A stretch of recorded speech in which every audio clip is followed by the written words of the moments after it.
नमस्कार विद्यार्थी मित्रों, कैसे हो। हम इकाई 4 की बातें कर रहे थे, उसी में आगे चलते हैं।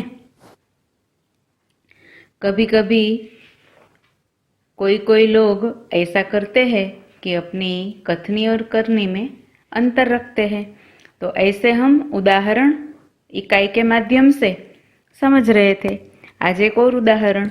एक सज्जन ने अपने पोते को ये सिखाया था कि हमें कभी किसी काम को गलत ढंग से नहीं करना चाहिए, सदा अपनी बारी की प्रतीक्षा करनी चाहिए। अब एक दिन की बात है, वे नल बिजली के बिल जमा करने गए।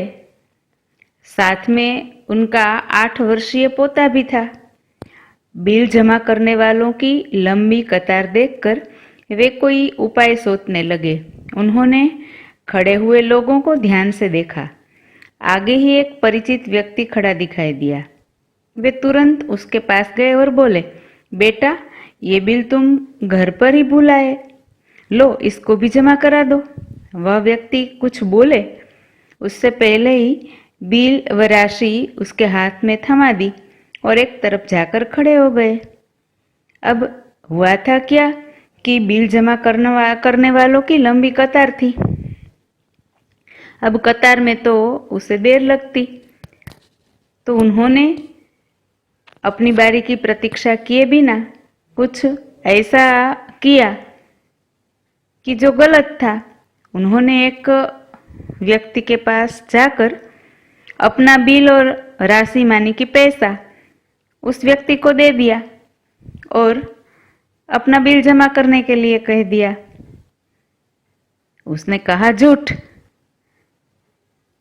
सच नहीं बोले। अब उनका पोता, उसे तो पता नहीं था कि उन्होंने क्या किया, तो वे बार बार कहने लगा, दादाजी लाइन में लगिए ना, दादाजी लाइन में लगिए ना। उसकी बात सुनकर लोग हंसने लगे। ऐसा होता है। तो कुल मिलाकर इस इकाई का सार क्या है? तो कई लोग ऐसे होते हैं जो आदर्श की बातें तो करते हैं, उन्हें अपनाते नहीं। इस प्रकार का आचरण अच्छा नहीं होता। ऐसा आचरण करने वालों को कभी सम्मान नहीं मिलता, वे हंसी के पात्र बनते हैं। इसलिए हमें कथनी और करनी में सदैव समानता रखनी चाहिए।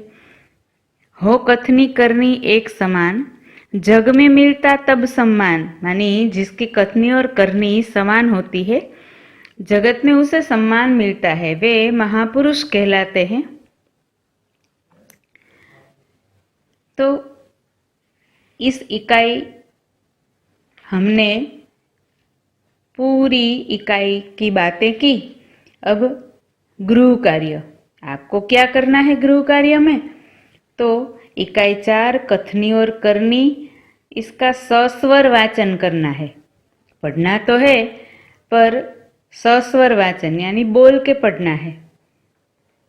फिर रफ नोट में एक बार शब्दार्थ लिख कर उसे कंठस्थ करना है।